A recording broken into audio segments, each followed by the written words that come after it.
Lucy कबूतरी और उसका पति कबूतर आज सुबह से घर में बैठे चावल बना रहे थे। रंग बिरंगे मीठे चावल पककर तैयार थे। पति जी, चावल खाने से पहले हम नदी से पानी ले आते हैं। थोड़े चावल प्लेट में डालो, हम जाते हुए चिड़िया को भी चावल देते जाएंगे। लूसी कबूतरी एक प्लेट में चावल डाल लेती है और दोनों घर से निकलते हैं। चिड़िया, चिड़िया बहन, दरवाजा खोलो। चिड़िया दरवाजा खोलती है। कबूतर भैया, चावलों की खुशबू आ रही है। हाँ चिड़िया, मैंने और तुम्हारे भाई ने आज मीठे चावल बनाए थे, सोचा तुम्हें भी दे जाते हैं। मेरे बच्चों को तो मीठे चावल बहुत पसंद हैं।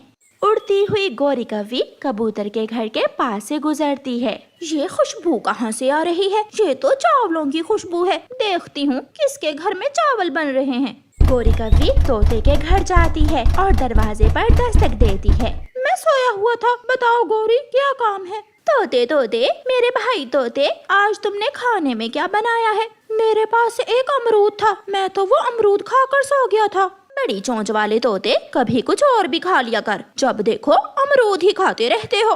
मेरी मर्जी, जो दिल में आए मैं खाऊंगा, तुझे क्या काली कौवी। गोरी वहाँ से उड़ती है और कबूतर के घर के दरवाजे पर जाकर दस्तक देती है, लेकिन घर में कोई नहीं था, इसलिए कोई भी दरवाजा नहीं खोलता। यहाँ खुशबू बहुत तेज है, लगता है गंदी आंखों वाले कबूतर ने ही चावल बनाए हैं। खिड़की से देखती हूँ। गोरी कौवी खिड़की में से देखती है तो चूल्हे पर चावलों की हंडिया पड़ी थी। घर में कोई नहीं है। कबूतर और कबूतरी के आने से पहले पहले मैं उनके चावल खा जाती हूँ।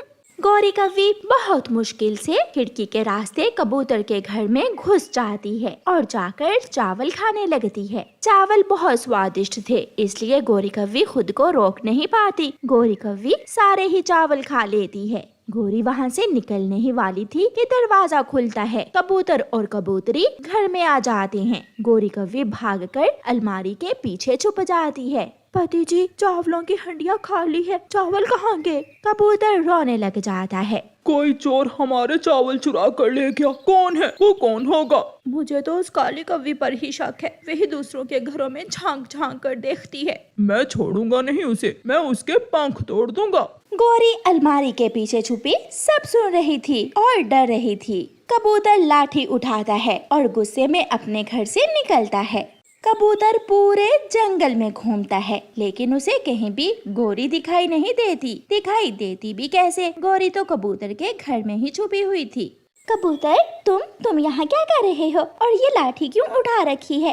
गोरी कौवी मेरे चावल खा गई। मैंने बहुत मुश्किल से कई दिनों बाद चावल बनाए थे, वो सारे ही खा गई। कबूतर भैया, ऐसे शक ना करो, हो सकता है कोई और चोर आपके चावल चुरा कर ले गया हो। ये काम गोरी का ही है, मैं और मेरी पत्नी बहुत भूखे हैं। कबूतर भैया, आप गुस्सा जाने दे और आप घर जाइए, मैं आपके लिए दाना लेकर आती हूँ। चिड़िया अपने घर जाती है और दाना लेकर कबूतर के घर जाती है। लूसी और उसका पति कबूतर दाना खा लेते हैं। कबूतर भैया, आप चिंता ना करो, मैं 1-2 दिन तक मीठे चावल बनाकर आपके लिए भेज दूंगी। गोरी कौवी के पेट में दर्द शुरू हो जाता है, क्योंकि उसने तो पूरी हंडिया ही चावलों की खा ली थी। जब दर्द बर्दाश्त से बाहर हो जाता है तो गोरी की चीख निकल जाती है। बचाओ बचाओ, मेरे पेट में बहुत दर्द है। चिड़िया, कबूतर और लूसी डर जाते हैं। ये अलमारी के पीछे कौन है? जब वो देखते हैं तो वहाँ गोरी कौवी गिरी हुई रो रही थी। चोर पकड़ा गया, यही है वो चोर जिसने हमारे चावल खाए।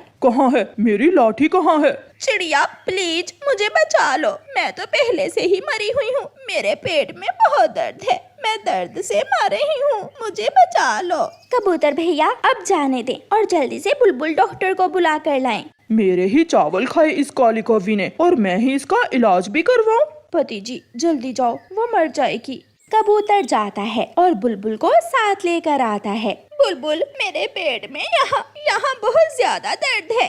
अगर पक्षियों के चावल अकेली खाओगी तो दर्द तो होगा ही। अब मुझे इसके पंख पर टीका लगाना होगा। इतना बड़ा टीका देखकर गोरी तो रोने लग जाती है। नाना बुलबुल, मेरे टीका ना लगाना। चिड़िया, इसका पंख पकड़ो। फिर रानो चिड़िया गोरी का पंख पकड़ती है। कबूतर पूंछ पर बैठ जाता है और बुलबुल डॉक्टर एक बड़ा सा टीका भरकर गोरी के पंख पर लगाती है। हाय मर गई। अगर पहले पता होता तो कभी कबूतर के चावल ना खाती। गोरी, तुम हर बार भूल जाती हो और ज्यादा खा लेती हो। जब चिड़िया की खिचड़ी खाई थी तब भी तो तुम्हारे पेट में दर्द हुआ था, याद करो।